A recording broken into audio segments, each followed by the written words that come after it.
why Africa is so was hasn't always been obsessed with reggae music and dancehall is because we in Jamaica we hold on to that essence of Africa through the slave trade and never let go, you know. Even in Trinidad with calypso and certain things and soca, it have that African thing in it where Africans are identified not through our eyes, but through our ears and then through our DNA. You ask me where I get all my energy from.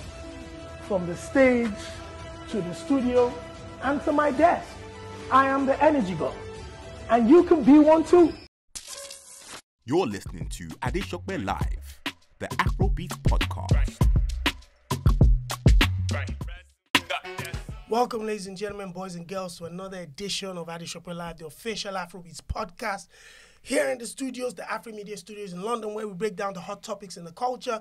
And most times we invite special guests to come join me here to have a one-on-one chat and we can delve into their careers. As always, we appreciate all the subscriptions, likes, sharing, comments. Keep it going so we don't have to rely on any other platform to push our culture and we could do it ourselves. So every subscription is appreciated. Now, joining me in the studio here at Afromedia Studios is this is an iconic moment for me. I just had to, you know what I mean? I had to get up and make sure I was right for today because I am joined by an iconic group from the West Indies, representing Jamaica to be exact, and the entire African continent at home and in diaspora. Ladies and gentlemen, please bow your heads. Is Morgan Heritage. That was a massive introduction, bro. Listen, how you been, man? Oh man, it's an honor to have you in the studio to finally get the opportunity to chop it up. I just showed you a picture where we met. Yep. Almost 7 years ago. Yep. And Indigo. You see the smile on my face there. Yes, it's, it's even bigger now because you're in the studio. Yes, you heard? That's before you joined the beard game. Exactly. I had to. COVID came and it changed everybody. Yes, I. First of all, how are you doing? How have you been? All is well, man. We're here. We survived that crazy pandemic, and we're on the other side, stronger, wiser. Got to spend some time with the family. Much needed time, going hard for 20 plus years. We got to slow down, reflect on what we were doing, and put together a sound that we felt it was time to execute, you know, because of the relationships we've built with the continent and all of our counterparts across North, South, East, and West Africa, and you know, just around the globe. And in comes the homeland. Absolutely. Listen, you mentioned having been grafting for 20 plus years. One of my introduction into Morgan Heritage is the fact that this is a group that's come from blue blood when it comes to the creative industry. Yes, you know, we only have a few of those. Right. The Marleys, we have the likes of the Cooties. Yes, you know, these. So that was my introduction. But for some people that are just gonna find that out a little bit today, please give us a little insight about the history of Morgan Heritage and where that blue blood comes from. The blood comes from our father, Denroy Morgan, legend of the thing, you know. And we lost him last year, may his soul rest in peace. But we've been brought up as a strong family household. Rastafari is the foundation of our family, you know what I mean? And growing up with that Rastafari culture, Africa is the center of our meditation. You know what I mean? So when you see us do an album like The Homeland, it's not because we just happen to get up today and say, we want to do African music. We grew up on that. You know what I mean? You see, you mentioned Fela. Absolutely. And the whole history of coming from that time. People like Miriam Makeba, Lady Blacksmith Mumbuzu, Majek Mafshek. You so indoor, Alpha Talk Blondie, that talk. Lucky Dube. Come on. You know what I mean? So we grew up on these African artists just like we grew up on our Jamaican artists. Facts. So that essence of Africa has always been in us. Our being, our mentality, our livity, and in our music. So here we are today with The Homeland. Listen, we spoke briefly before the cameras turned on how the colonial regime had separated Africa into different parts. Yes. America, the West Indies, and Africa. brothers and sisters that were taken away, you know, with nothing. Yes. And it's taken hundreds of years for us to get to where we are, where governments have failed to build bridges, Right. politics have failed to build relationships, but music has changed the tone. Exactly. What is that like to be at this moment, having been advocating for this Right. united Africa for a long exactly. time? What does that feel like to finally be at a place where it looks like we might be breaking the barrier? Yeah, man, not might, we are, because Facts. the cultural exchange bridge that we are riding on right now, we didn't establish it. But like you said, it's our duty now that we are at the forefront to maintain it and ensure that, you know, we shake off the rust, Facts. we paint the bridge, Facts. make sure the roads paved nice and pretty. Facts. So when the next generation come in now, they have a smooth ride to say, okay, I want to collaborate with, you know, the future star from Congo in Facts. 5-10 years, or Facts. the future star from Namibia. You understand? Because that may be the sound of the day. Today it may be Afrobeats, and tomorrow it may be Amapiano, and the next day is Bongo Flavor. But at the end of the day, you know, we have to make sure, say, African music maintains the prominence that it has now, and we don't go backwards. That is the key, you know. It's one thing to get there.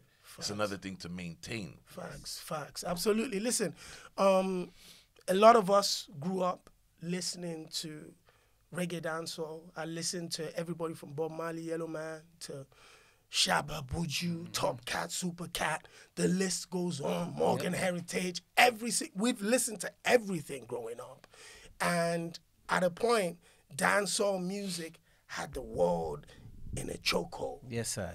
And it looked like the powers that be who decide sometimes that, oh man, let's turn the volume down on that, let's increase the volume on that one, kind of found its way to almost stifle the incredible culture that dancehall and reggae had brought to the entire world. Yes, sir. But now, with the connection with Africa and the relationships that's building, it looks like the music and the people, especially coming from the pandemic where we had this iconic versus battle Right. that the whole world stood. I was there shouting on my phone like, what's going on? It looked like that moment reminded the entire world how important dancehall and reggae music was and what it had done for the entire world. How does it feel, especially before the pandemic, before that versus explosion? Was there a feeling that dancehall and reggae had a reduction in kind of growth? It's not really a reduction. It's the message in the music that changed. And I think Bounty tried to explain this and it was misunderstood, whereby... Yeah, we have to apologize for that legend Bounty Killer. Yeah, man. I was one of those that chopped the click. I caught the bait. Yeah. But, you know, we watched the entire interview. True. We saw the message. We had to apologize. Yes, sir. We because give it was thanks. an endorsement. Absolutely. It was truly an endorsement for what you guys have achieved and reminded us in Jamaica of that sometimes the message about what is going on within our society is limited. It doesn't get past the borders of Jamaica.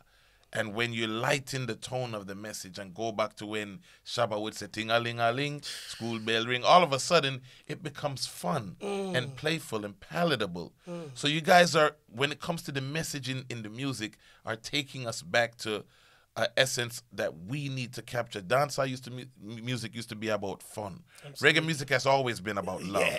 From Root that time rock to and this that. time. Yeah. And our space is there. You know, you're going to always have a welcome to Jamrock that breaks Facts. out every now and then. Facts. A I win. A Facts. Gypsum that breaks out every now and then. But dancehall is the pop music of Jamaica. And it will continue to be that. But now what needs to happen is, instead of 1 and 2 spaces on the mainstream platform that we are now wrestling for between the Sounds of Africa and the Sounds of Jamaica, give us 4 spaces. Facts. Give us 5 or 6 Facts. spaces on the big stage. Facts. Because those artists that don't do our music are taking our music and want to be a part of it. Facts. They're getting on our songs with the remixes. Facts. They're doing their own versions of it. Yeah. You know, when Beyonce did Baby Boy and put Sampal on it, that was a dancehall beat. That was a dancehall. Boom. That was a straight dancehall beat. You understand? Yeah. So if we stand united now at this critical juncture, there's going to be a massive explosion. Absolutely. Versus now dividing amongst ourselves saying, we got the shine now, you stay down there. No, where that come in? And I also want to take this opportunity because I have spoken to some of the superstars within the culture. Stoneboy was here a couple weeks ago, and he made that clear with the likes of Burna Boy. But I also want to put that front and center, that platforms like ours, when we are having the conversation about Afrobeats and the success, we must highlight the importance of what reggae and dancehall did to Afrobeat. Wizkid is a dancehall artist, just in case you didn't know. Oh, I know. Burna Boy is a dancehall artist, just in case you didn't know. Pato Rankin is straight up Jamaica, if you didn't know.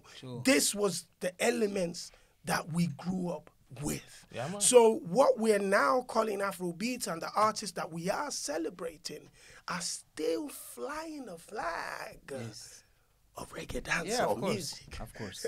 So it's very important that we use these opportunities to extend or share that information. And it's a natural thing, you know, because why Africa hasn't always been obsessed with reggae music and dancehall is because we in Jamaica, we hold on to that essence of Africa through the slave trade and never let go, you know. Even in Trinidad with calypso and certain things and soca, it have that African thing in it where Africans are identified not through our eyes, but through our ears and then through our DNA.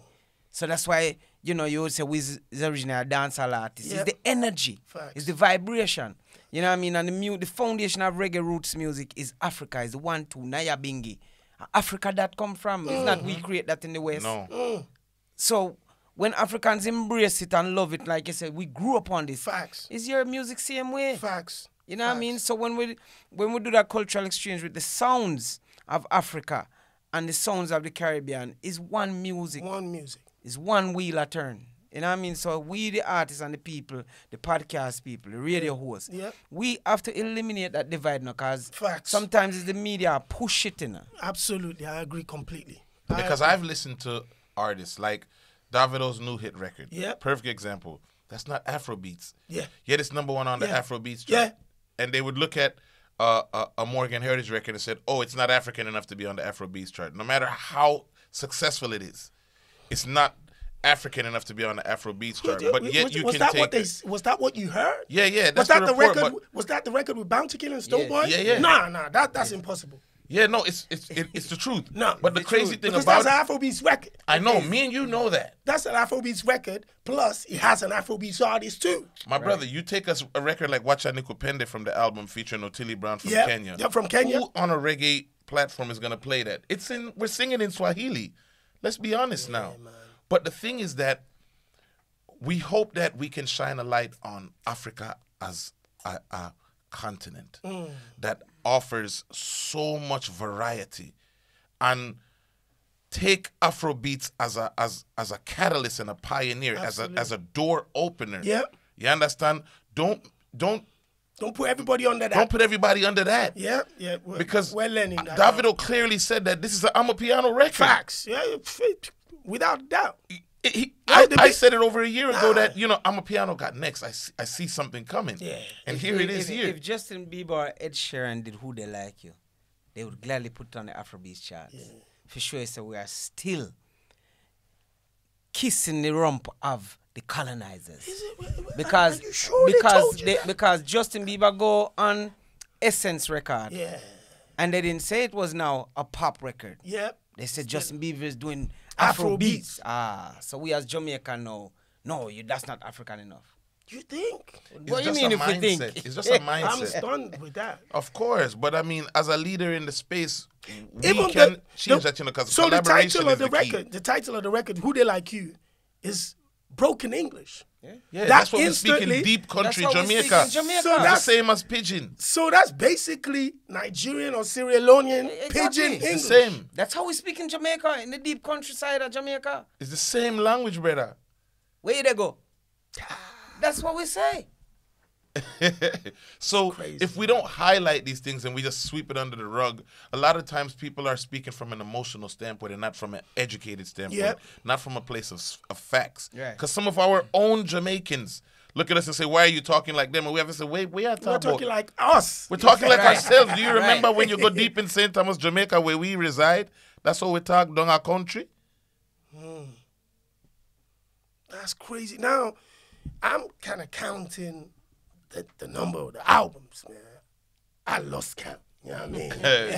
It looks We at 13 right now. It's crazy. 13 albums deep. 13 albums deep, and I think bringing this album to the world at this stage, you know, with the collaborations that we have featuring 11 countries.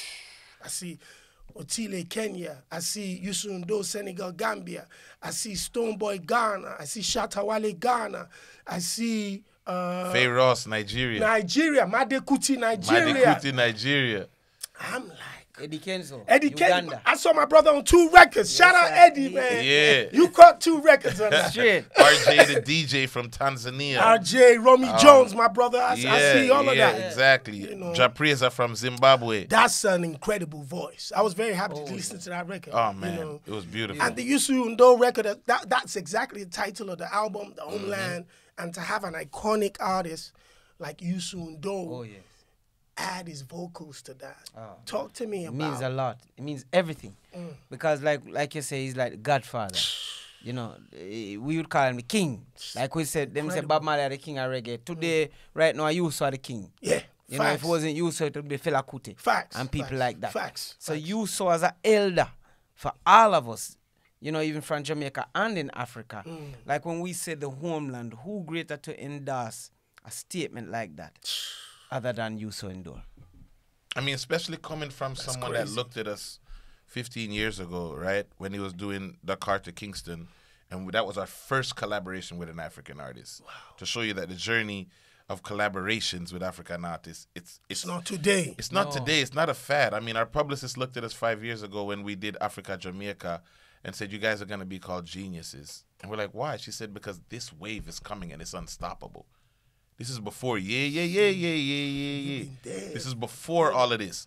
But Youssou looked at us and said, what Bob Marley meant to his generation as kids is what Morgan Heritage music means to this generation.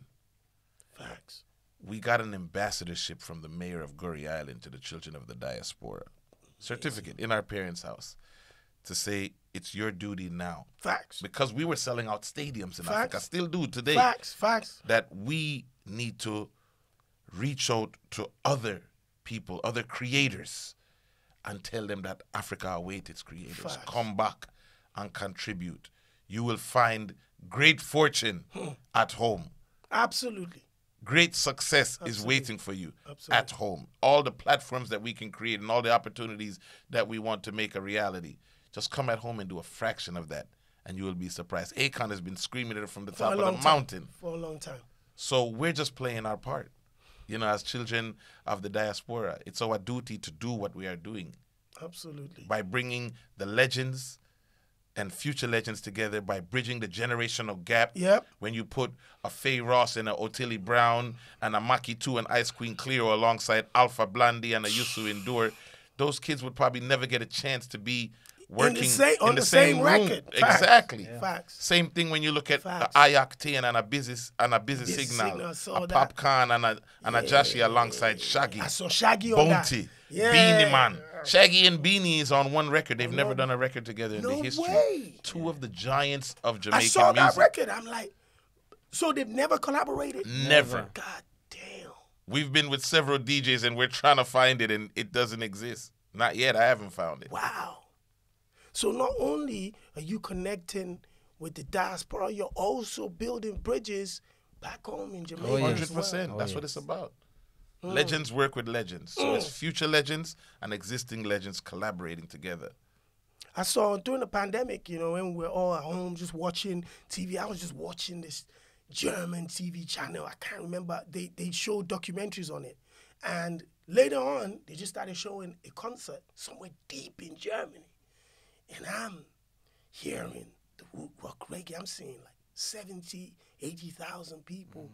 And I'm hearing root rock reggae. So I turned closer, I increased the volume, like, what's happening there? It's Morgan Heritage. Blowing away somewhere in Dusseldorf or something like that. So Cologne, I think it was exactly. Talk to me about also going into these different parts of the world where reggae has touched and impacted in different ways and being on those type of stages. The energy of the music, the spirit of the music is infectious and people can't deny it. You understand? Because you see when that touch you, no matter your skin color, you know, the spirit of a man is the spirit of a man. And the spirit has no color. The blood in every man is the same color. So we cannot deny that essence of life. And music, reggae music, roots music is life music. It breathes life. So when we go on these far countries and see the multitude of people that come out and see us, it's like sometimes it's surprising, but we give thanks every time because we know that the music is reaching the mass. And it's been like that from that time till this time. Bob Marley was doing it. Peter Tosh was doing it. Facts. You know what I mean? So we just come in and like Mojo say, we're doing our part. And now we have the African artists, the younger Ayuso's been doing it. Yep. Fela Kute's done it. Yep. Now the young artists are doing it now. Yep. Burna is doing Burna it. is in Stonebwoy Jamaica is doing it. performing on stage alongside Popcorn. Yeah, you that gave understand? me goosebumps. I ain't gonna lie. So we give thanks for that when we see things like that. Because we as Jamaicans, we go Africa and pull those numbers of audience. Absolutely. So when an African artist can come to Jamaica and pull that number of audience, it's a joy to us. And across the Caribbean, not just Jamaica. Yeah, he went to Antigua, he went to Trinidad and Tobago, Barbados. I mean, Lucky Dube and Alpha Blondy is one of the only, is some of the only African artists that really grace the Caribbean like that and perform in front of the multitude. So the new generation doing that is very important for us and we're very happy, like Peter said, to see these things. Absolutely. Listen, finally, I know you're very busy. Apart from, you've been going to Africa for a while. Yeah. You've had successes, multiple Grammy Award wins. That's no joke.